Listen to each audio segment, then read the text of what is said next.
الكفتة المشوية في الفرن. هتعملي احلى والذ كفتة مشوية في البيت، هتسويها في الفرن وهتطلع معاكي بنفس طعم الجاهزة بالظبط. بتبقى طرية وجوسي ومستوية ومش بتاخد وقت كمان في السوا. محدش هيصدق خالص ان انتي عاملاها في البيت وكمان مسويها في الفرن. لو انتي اول مرة تشوفيني ما تنسيش تعملي اشتراك في القناة، ويلا بينا نبدأ. معايا هنا كيلو من اللحمة المفروم، فيها نسبة من الدهن، بيضة، معلقة كبيرة من دبس الرمان، 3 معالق كبار من الدقيق، ملح وفلفل، معلقة كبيرة من الخل، ومعلقة كبيرة من السبع بهارات، نص معلقة كبيرة من السكر، كيس من البيكنج باودر، بصلة متوسطة مفرومة، ومعايا كمان بقدونس مفروم وده اختياري. هكتب لكم كل المقادير تحت في الديسكريبشن بوكس زي ما انتم متعودين. هنجيب بقى بولة غويطة كده شوية وهننزل فيها بالبيض وعليه الدقيق وكيس البيكنج باودر ومعلقة كبيرة من الخل، معلقة كبيرة من دبس الرمان، والسبع بهارات والسكر، والملح حسب الرغبة. انا حطيت على الكمية دي 3 معالق صغيرين من الملح، نص معلقة صغيرة من الفلفل الاسود. وهنقلب بقى كل المكونات بتاعتي اللي احنا حطيناها دي كويس جدا مع بعض، نخلطهم كويس جدا قبل ما ننزل بالبصلة المفرومة. بعد كده بقى هنزل عليهم ببصلة متوسطة مفرومة، وكمان شوية كده من البقدونس المفروم. لو انتي مش بتحبي البقدونس مع الكفتة تقدري تستغني عن الخطوة دي، بس هو فعلا بيدي طعم مميز للكفتة. هنقلب بقى كويس مع بعض قبل ما نضيف اللحمة، وبعد كده هننزل باللحمة المفرومة، ولازم يكون فيها نسبة من الدهن. الخطوة بقى اللي جاية دي مهمة جدا، ان احنا لازم نعجن اللحمة كويس جدا زي العجينة بالظبط. هتفضلي تعجني فيها من 5 ل10 دقايق على حسب بقى قوة ايديكي. بصوا لازم تعجني فيها كويس جدا بايدك بالشكل ده. الخطوة دي مش هينفع معاها ان انت تقلبيها بمعلقة او اي حاجة، لازم بايدك تعجني فيها كويس جدا بايدك. بس انا قعدت اعجن فيها حوالي 7 دقايق. تبطلي بقى تعجني امتى وتعرفي ان الكفتة بتاعتك جاهزة؟ اول ما تبدأي تشوفي الانسجة بتاعت اللحمة بتبقى شكل الخيوط البيضة. بصي هتشوفيها دلوقتي.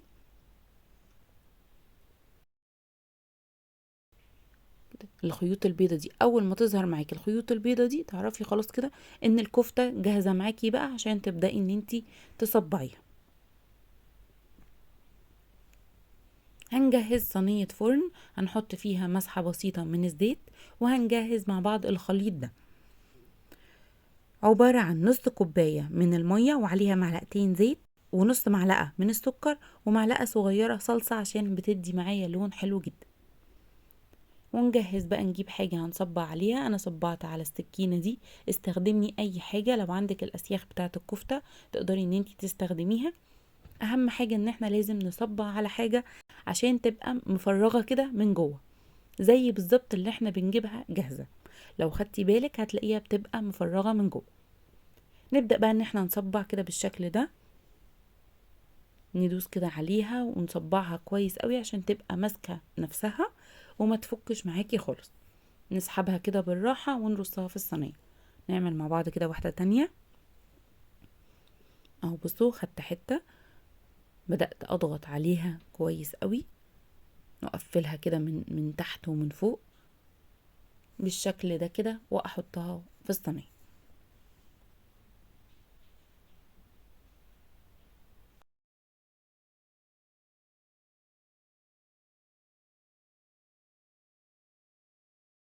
نبدأ بقى ان احنا نجهزهم كده ونرصهم في الصينية. انا عايزاكم بس تاخدوا بالكم من الحجم قبل التسوية ومن الحجم بعد التسوية، عشان احنا مستخدمين البيكنج باودر. البيكنج باودر بيخليها ان هي ما تكشش خالص، تفضل محافظة على الحجم بتاعها.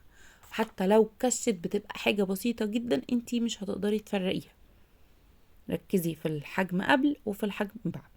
بعد ما بنرص الصينية بتاعتنا، خطوة مهمة جدا، لازم تدخل التلاجة أقل حاجة ساعة كاملة.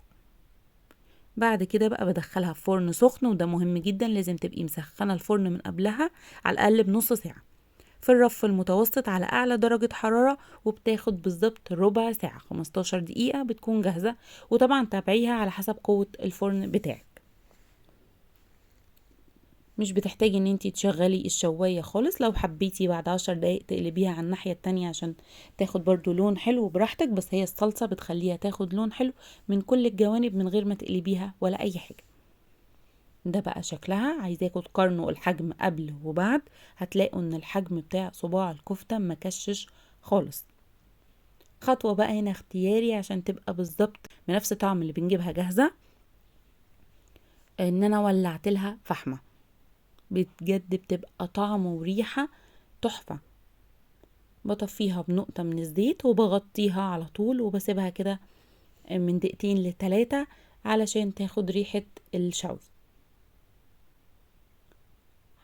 بجد بيبقى طعمها وريحتها حلوة جدا.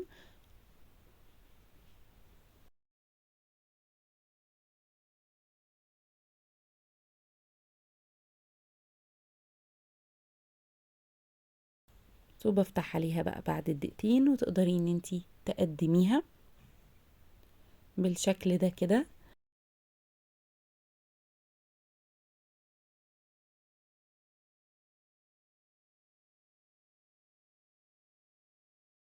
تعالوا بصوا ازاي بقى من جوه بتبقى جوسي وطرية ومستوية، وحقيقي طعم وريحة حلو جدا جدا.